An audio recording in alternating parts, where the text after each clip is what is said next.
Right now, we are with someone with 55 years experience of having her books banned. Many of those are now considered classics and made into movies. Since you Yes, started, that's right. how have book bans changed, and do you think it's getting better or worse? Oh, much, much, much worse. Um, Worse than anything I ever could have imagined. In my lifetime, the big censorship push came in the 80s, which to you guys is really a long time ago. And it's 40 years ago. But I was writing then, and my books were challenged and banned often then. And the big difference is, I think then it came from a parent, coming into a library and waving a book and saying, I want this book out of the library. I don't want my child to read it. And people were carried along by it because that kind of fear is contagious. And so other people would join in and say, yes, yes, I don't want that book. And the problem in the 80s was the school libraries and even some of the public libraries weren't prepared to deal with this. They didn't have the policies in place.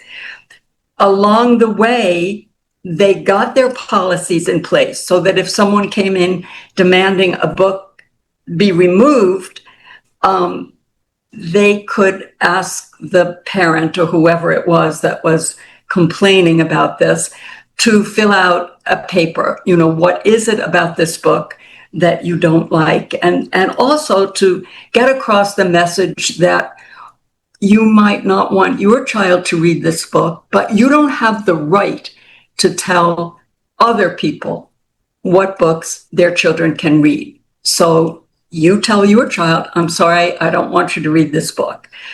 And see how that works, right?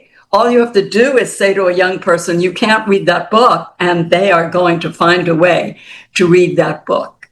So we were dealing with that. Madeleine L'Engle's books were banned for new ageism, teaching new ageism. It was about sex, it was about language, it was about witchcraft. Anything to do with witches was automatically, let's get rid of this book. It was about different things than today. So you asked me what's the difference, and the difference is today it's coming from government. And I happen to live, I'm almost afraid to admit this, ashamed to admit this, it's so awful. I live in Florida. I live in a very creative community in Key West. And we have a bookstore there. We have a table display that's out now all year, not just banned books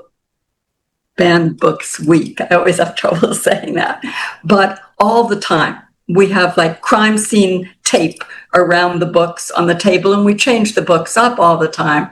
But, today, reasons for banning books, it's more geared toward LGBTQ plus. Books that we need, books that everybody should read. George and I read one of the most banned books in America, which is, what was it called, George? Genderqueer? Genderqueer, do you know that book? It was a great book, a wonderful book. And I would share that book with anyone because we need to understand, and kids who may be feeling the way that Maya Kobab was feeling when they wrote this book, we need to make kids feel that you're okay, no matter what, you're going to be okay. It may be hard, but you have a book here to read, you have a community, and yet these are the very books that are being taken away. I have librarians come into my bookstore crying that they have no books left on their shelves. This is mostly school librarians. No books. The library has been turned into a study hall because there are no books. They have all been removed. For kids who live in states like Florida and Texas, what can those kids do to help?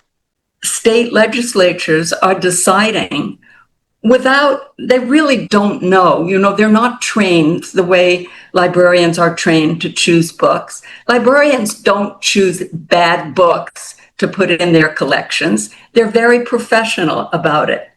And yet, these people want to, they're putting out lists. I think in Florida, there was just a list of 600 and something books in one area that you had to get off your shelves. And all these kids, they don't necessarily have access to a bookstore where, somebody will buy them a book, or even to get to a public library.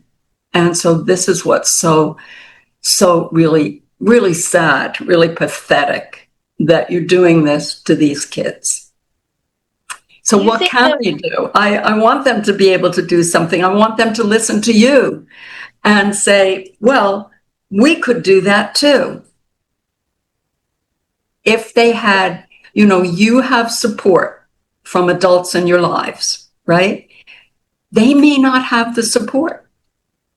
Their parents may say, no, you can't choose your own books. We're not having those books for you. It's making it very difficult for them. You think the people who are trying to ban books think that they're actually doing the right thing? Well, I think there's two things. I think there's power. We have the power to do this. And they're not considering the rights of students and other parents. But I think some of them probably do believe that they're doing the right thing. Maybe for their families, but, they shouldn't be able to dictate what's right for all families. I agree. If you could send one message to parents and teachers who are scared to stand up against book bans, what would it be? It is very difficult because a lot of the teachers and librarians who come into our bookstore, their jobs are threatened. This is not just, can we have these books or can't we have these books? This is, if you put those books on the shelves, we can fire you. And they need their jobs. They're supporting their families. So the fear that we had in the 80s, the domino effect of the fear, it was not threatening their jobs the way it is today. So it takes a lot of courage to stand up today. And I applaud every single one who can stand up. But I also get it.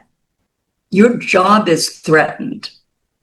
This is so difficult. You want to do the best thing for the kids at your school, at your library, but you have to support your family. So I guess what it means is voting, going to school board meetings, which is a very different thing than it used to be, I think, because this is where it's happening, at the state legislature. That's where it's going on. So voting and speaking out is very important. It always has been, but it may be more important today than ever. Can you talk right now directly to New York lawmakers who can make our state the second in the country to ban books?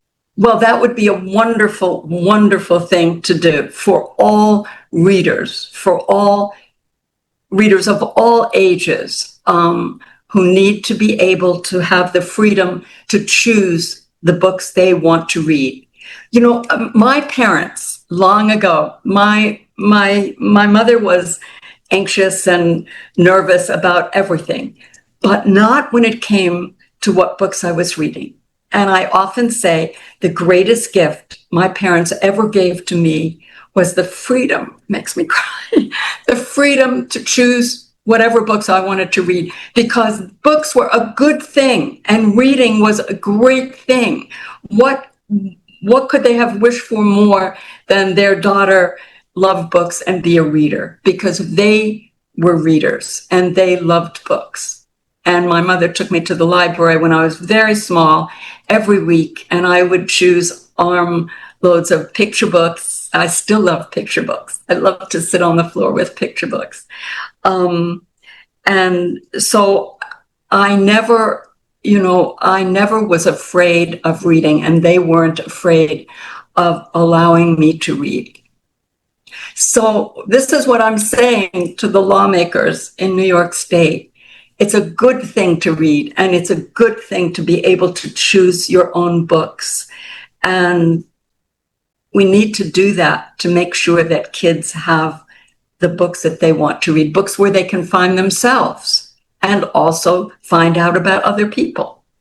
Thank you so much for spending this time. You have inspired so many people, including us.